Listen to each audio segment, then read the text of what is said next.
Buen día, chicos. El día de hoy les voy a hablar acerca de la presidencia de José López Portillo. Ya había mencionado este personaje en el video anterior, que era el de Luis Echeverría Álvarez, puesto a que estos dos presidentes o expresidentes podríamos decir que son compadres, pero algo que tenían en común era que los dos participaron en algo que histórica y económicamente se le conoce como la docena trágica. ¿Por qué? Porque estos dos provocaron una crisis económica tremenda al país que la verdad nos costó demasiado tiempo poder recuperarnos. Todo esto basado en malas decisiones propias de cada uno de estos presidentes. ¿Qué es lo que pasaba? Les había dicho que existía algo que se llamaba presidencialismo. ¿Qué pasaba con este presidencialismo? ¿O qué es el presidencialismo? Es cuando el presidente, que está a cargo del poder ejecutivo, que a pesar de que existen otros dos poderes para limitarlo, es decir, el judicial y el legislativo, pues en realidad, cuando el presidente tenía mayoría en cámaras, que es donde se hacen las leyes, se aprueban las leyes y demás, pues tenía gran posibilidad de que todo estuviese coordinado. Es decir, si el presidente decía va tal ley, va tal presupuesto, como tenía mayoría en cámaras, pues pasaba, ¿no? Y era muy común en la época, la hegemonía del PRI, que duró 70 años, que el presidente tuviese mayoría en cámaras, entonces lo que el presidente dijera se hacía. Entonces, las malas decisiones en realidad tomadas para estas crisis económicas, para esta crisis económica en específico, fue por malas decisiones de las personas en la presidencia. Dicho esto, pues voy a comenzar a hablar ya de una vez de López Portillo. Él entra a la presidencia el 1 de diciembre de 1973 y sale el 30 de noviembre de 1982. Él ya había ocupado cargos públicos, es decir, ya había trabajado en gobierno. Su último cargo público fue el secretario de Hacienda, que les recuerdo, el presidente Luis Echeverría Álvarez comenzó a despilfarrar de una manera ridícula el presupuesto de México, endeudándonos, pero que incluso su secretario de Hacienda y Crédito Público renunció porque le quiso poner un alto al presidente o le quiso advertir y no lo escucharon. El presidente Luis Echeverría Álvarez tuvo el cargo mucho tiempo, es decir, era presidente y secretario de Hacienda, o sea, sumamente ridículo. Y luego le da el puesto a José López Portillo, que ojo, él no tenía ninguna experiencia en este puesto, pero era su compadre y además prácticamente cuando el presidente Echeverría Álvarez metía una propuesta de proyecto faraónico, es decir, para despilfarrar mucho dinero, lo terminaba aceptando porque era su compadre, así que el país siguió gastando. Ok, aparte de que era su compadre y aparte que le estaba firmando todos los presupuestos, pues cuando ya se acercaban las fechas electorales para hacer campaña para la presidencia, pues decide que él iba a ser su sucesor. Y para su buena suerte de López Portillo, a pesar de que el PRI había hecho un muy mal manejo del presupuesto en la presidencia anterior, que nos endeudó y demás, el PAN no lanzó candidato porque tuvo problemas internos. Y pues los otros partidos no tenían peso, o no estaban oficializados y pues no había como ahorita de, digamos, candidatos independientes. Así que se puede decir que José López Portillo fue el único candidato a la presidencia. Así que con un solo voto prácticamente podía ganar la elección. La presidencia ya era suya. Ok. Entonces vamos a comenzar ya más a profundidad a hablar de este señor.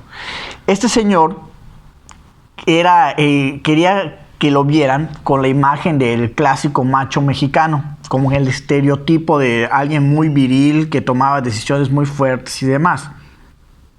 Incluso se mandaba a retratar de esta manera, o montando a caballo, o con rifles, con escopetas y demás. O sea, quería mantener esta imagen dura del hombre viril mexicano, ¿no? Y pues también su presidencia, por eso lo menciono, porque muchas de esas decisiones que tomó es como que para imponer esa imagen de macho mexicano, ¿no?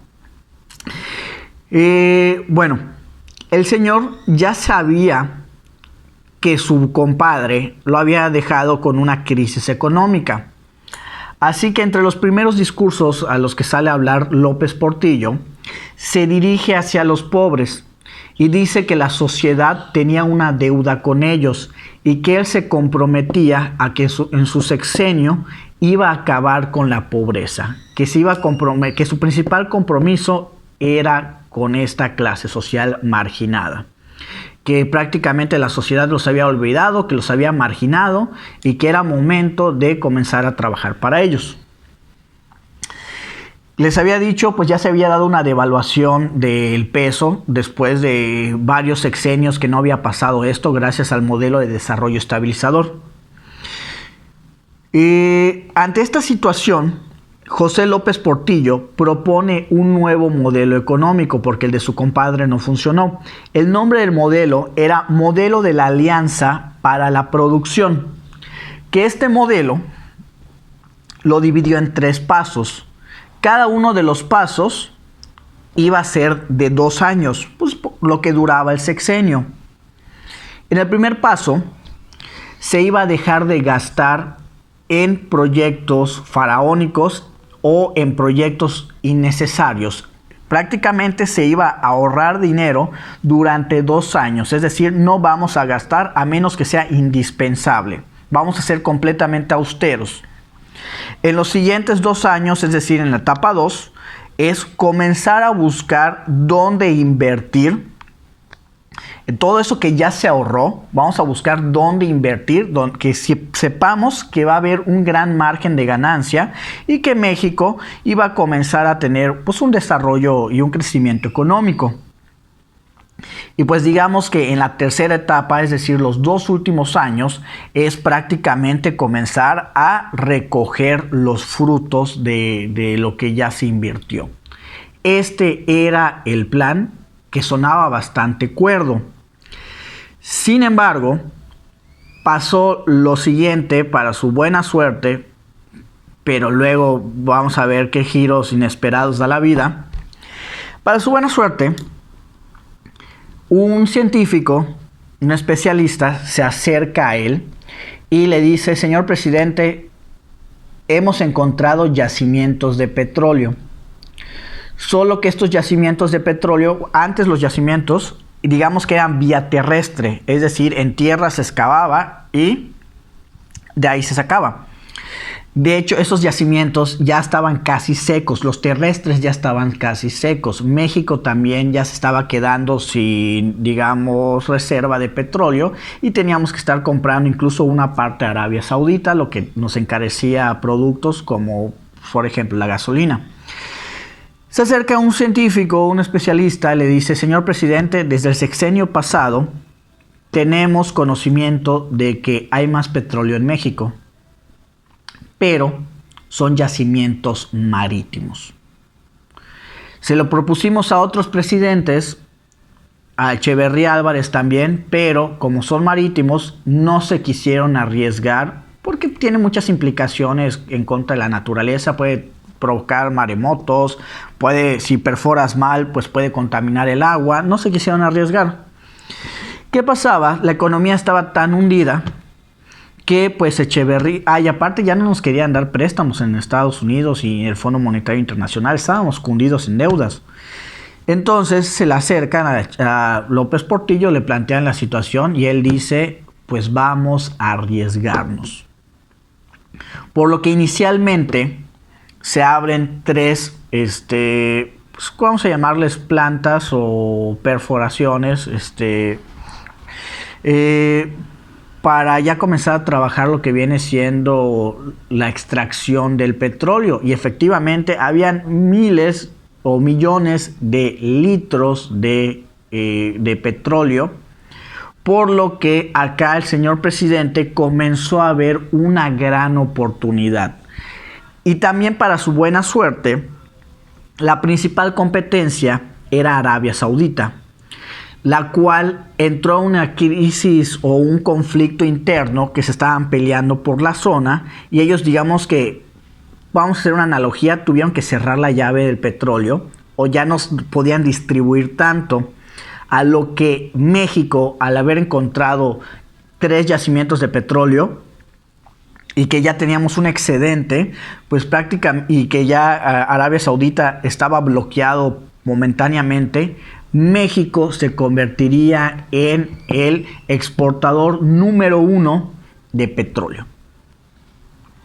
Entonces, inicialmente estaba un debate si México debía solo administrar ese petróleo y distribuirlo para su país, pero como vieron que había un excedente, agarraron y dijeron, no, pues es momento de importar. Y México comenzó a importar de manera internacional y nos convertimos en el primer lugar de exportación. Sabemos que el petróleo es un recurso sumamente valioso. ¿Qué es lo que pasó acá? La gente, los países comenzaron a ver a México con buenos ojos. Prácticamente se olvidaron que México estaba endeudadísimo y todo el mundo quería invertir en México. ¿Por qué? Porque decían, es que México va a ser potencia. México tiene el petróleo suficiente para ser potencia. Entonces, pasó eso. El Fondo Monetario Internacional, otros bancos internacionales también se acercaban a México. Oye, Pemex, oye, presidente, ¿no quieres más dinero? Y el presidente, como se producían millones, se extraían millones de litros al día y también se estaban vendiendo millones de barriles al día, México dijo, no, pues sí, adelante. ¿Qué pasó? Entramos a un periodo, gracias al recurso que se le conoció como el oro negro, es decir, el petróleo. Llegó un momento en que la cantidad de millones o miles de millones de dólares que entraban al país en cuestión de horas eran sumamente ridículas, eran elevadas. Entonces, ¿qué es lo que pasó? El presidente agarró su modelo de alianza a la producción, ese de 3 pasos, y dijo, ya no lo necesitamos. Ya está entrando la cantidad de dinero que necesitamos. Así que ignoró por completo la propuesta prudente que él había hecho. ¿Por qué? Porque el dinero estaba entrando así a México. Estábamos por volvernos una potencia mundial. Entonces les decía, el Fondo Monetario Internacional se olvidó de que debíamos dinero. Al contrario, se acercó y dijo, oye, ¿no puedes abrir más plantas petroleras? No, pues sí, estamos investigando si hay más yacimientos. Y agarraron y toma, está el dinero, invierte más en eso. Pues el presidente y Pemex y todos, no, pues está bien. Llegaban bancos internacionales a las empresas mexicanas y les decía, oigan, México está a punto de ser potencia, no quieres préstamos, no quieres créditos, no quieres esto. Y los bancos internacionales, no solo a Pemex, sino que a todas las empresas les estaba repartiendo préstamos. ¿Por qué? Porque México estaba visualizado para ser una potencia mundial. El señor presidente, ante toda esta situación se fueron dando ciertas situaciones, gracias al petróleo se fueron dando ciertas situaciones. Por ejemplo, en vez de ser un gobierno austero como lo había propuesto, al menos en su primer paso de 2 años, dijo, no, ya no hay por qué ser austeros, en México ya hay dinero. Entonces agarró y dijo, no, pues sabes que es el momento de empezar a invertir en escuelas, en hospitales y demás. ¿Qué es lo que pasó? Este señor cometió el mismo error que su antecesor y comenzó a hacer proyectos faraónicos, proyectos muy, muy grandes, pero en teoría se tenía el dinero. ¿Y qué es lo que pasó? Escuelas, haz chorrocientas escuelas. Hospitales, manda a abrir más hospitales. Oye, pero señor presidente, el petróleo va a pagar la construcción, el petróleo va a pagar los salarios, va a pagar los insumos, va a pagar absolutamente todo. Tú no te preocupes. Entonces, el presidente José López Portillo, confiado del dinero generado por el petróleo, comenzó a firmar y a aceptar todos los proyectos, porque en serio, los miles de millones de dólares que entraban al país eran sumamente ridículos. El problema es que hizo completamente dependiente la economía del país de un solo recurso. Y así como entraba el dinero, el presidente también comenzó a gastarlo. Es decir, dinero que entraba, dinero que se gastaba. Pero pues la gente pues comenzó a creer de que hoy en México hay dinero, estamos vendiendo miles de millones de litros de petróleo al día. Está entrando el dinero, se están construyendo cosas. Entonces, pues ahí comenzó como que un estado de seguridad para la ciudadanía. Sin embargo, presten mucha atención. Bueno, ahorita paso a la parte económica, ahorita lo retomo. Durante su gobierno, también como había dinero, quiso resaltar la parte cultural. Su esposa también era artista, entonces mandó a su esposa a todo el mundo viajando para fomentar la parte cultural del país.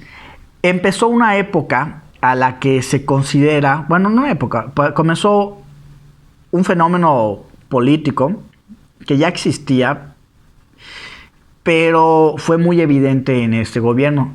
Se llama nepotismo. El nepotismo es cuando tú como presidente o gobernador o con un puesto político importante pones a tu familia en puestos también importantes, familia o amigos.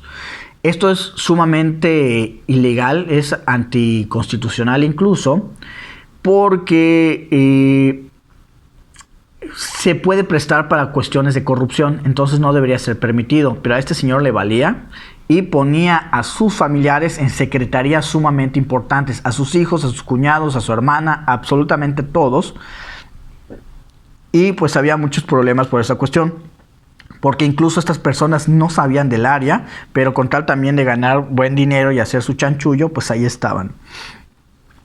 Entre los casos más destacados de manera negativa por el nepotismo fue que puso como jefe de la policía en la Ciudad de México a su amigo Arturo el Negro Durazo, el cual se estaba enriqueciendo de manera ilícita, pero como era también compadre del presidente, nadie le decía nada. Este señor, se los pongo así de fácil, para ser un comandante y demás, durante este sexenio se mandó a hacer 2 palacios estilo grecorromano. En solo 2 sexenios, imagínense, con pisos de mármol y paredes de mármol, piscinas, todo, y aparte terrenos sumamente grandes. Obviamente se estaba enriqueciendo de manera ilícita, pero pues tenía la protección política de su compadre. Vamos a ir cerrando ahora la parte económica. Si se tenía tanto dinero, si estaba veniendo tanto petróleo, ¿cómo es que caímos nuevamente en una crisis, y una de las peores crisis que ha marcado al país? Hizo dependiente a la economía de México de un solo recurso. Esto es sumamente peligroso. Se tiene que diversificar, es decir, el dinero de un país tiene que estar invertido en varios sectores. ¿Por qué? Porque si deja de funcionar uno, los demás lo amortiguan la crisis. En cambio, si dependes completamente de un recurso y este cae tu sistema. Pasó lo siguiente. Además de que había mucha corrupción, porque había mucho dinero, todos estaban dando su pellizcadita al presupuesto, y pues eso no se veía por la cantidad de dinero que entraba. Pero bueno, lo importante y por qué caímos en una crisis es porque Arabia Saudita terminó con su conflicto y, volvemos a la analogía, abrió la llave y comenzó a vender el petróleo más barato que México.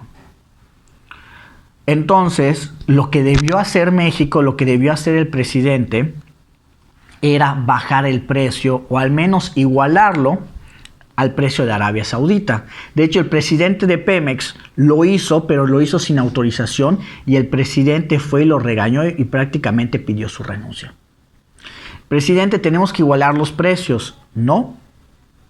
Arabia Saudita en cualquier momento vuelve a entrar a crisis y México va a mantener su precio. Porque cuando entra en crisis ya no va a volver a vender al mismo precio y México tiene que mantenerse al margen con ese precio. Le recomendaron que no, que se tenía que bajar. El presidente, en su imagen de macho mexicano, dijo: se va a hacer así porque yo lo digo. Y esa es la forma en que México se maneja. ¿Qué es lo que pasó? Pues clientes agarraron y comenzaron a comprar a Arabia Saudita otra vez. Ya sea que en un mes o 2 meses Arabia Saudita entrara en crisis otra vez, pero son 2 meses que se iban a ahorrar una lana. Entonces también compraban miles o millones de litros. O sea, les convenía, aunque sea solo un mes o 2, comprarle a Arabia Saudita, porque México estaba caro. Comenzamos a perder clientes y el flujo de dinero en el país pues fue más lento. Obviamente. Pero recordemos, estábamos acostumbrados a que el dinero entrara así, ya que el dinero se gastara así. Ahora, el flujo de dinero era más lento, pero el gasto seguía a su mismo ritmo. ¿Qué es lo que pasó? El presidente, en su papel de macho mexicano, salió a amenazar a los pocos clientes que le quedaban. Agarró y dijo: si alguno de los que quedan comprándole a México se van con Arabia Saudita, cuando Arabia Saudita entre en crisis otra vez, México no les va a vender petróleo. No puedes amenazar a líderes mundiales. ¿Qué es lo que hicieron? Si pensaban quedarse más tiempo con México, dijeron: este fulano a mí no me va a estar amenazando. Y prácticamente les dio el empujón que les hacía falta para irse a comprar a Arabia Saudita. Entonces el flujo de dinero aún más lento, pero el gasto seguía. Ya se olía que iba a haber una crisis económica y los mexicanos entraron también en pánico y agarraron y cambiaron su moneda nacional, el peso, por dólares, porque ya se escuchaba que iba a haber una devaluación. Entonces, para prevenir esto, cambiaron sus pesos por dólares. ¿Qué pasa? Tu moneda tiene que estar en circulación. Y no lo estaba haciendo. El mexicano, obviamente, en pánico, quería proteger su dinero. Si tu moneda no está en circulación, también te va a provocar una crisis. Imagínate que estén utilizando más la moneda de otro país. Y ya se venía una superinflación. Y el presidente no quería admitirlo, porque en parte sabía que era su culpa.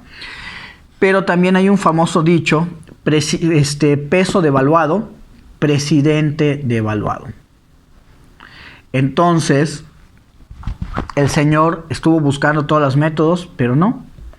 Y hasta 2 meses antes de acabar con su presidencia, sale al público a dar una conferencia y pues ya admite pues que estábamos en una crisis, y también empieza a decir en su discurso que se sentía muy mal porque le había fallado a los pobres, a esos que prometió rescatarlos en su sexenio, y también que había prometido proteger al peso como un perro, y al final termina llorando de impotencia, agarra y empieza a porrear el estrado, empieza a llorar de impotencia porque sabía que había provocado una crisis económica. Ya él iba de salida, pero el peso histórico que iba a caer sobre él era tremendo, era impresionante. Ya lo último que pudo hacer este señor fue poner como candidato a Miguel de la Madrid, que este señor sí era economista, como que para que en el siguiente, lo pone como candidato presidencial, como que para que el siguiente sexenio intentara reparar la situación. Pero el daño económico era impresionante, o sea, se necesitaba un milagro para poder salvar esta situación, porque nos hundió en manera económica como no tienen idea. Y pues al final, este señor, después de dar su discurso en el que lloró y aporrea al estrado, pues sus últimos días de presidente se encierra en lo que viene siendo Los Pinos, y pues hasta que deja la presidencia, porque sabía lo que había hecho este señor. Entonces, chicos, pues por el momento es todo. Vamos a dejarlo hasta este presidente y ya en la siguiente sesión continuamos con más.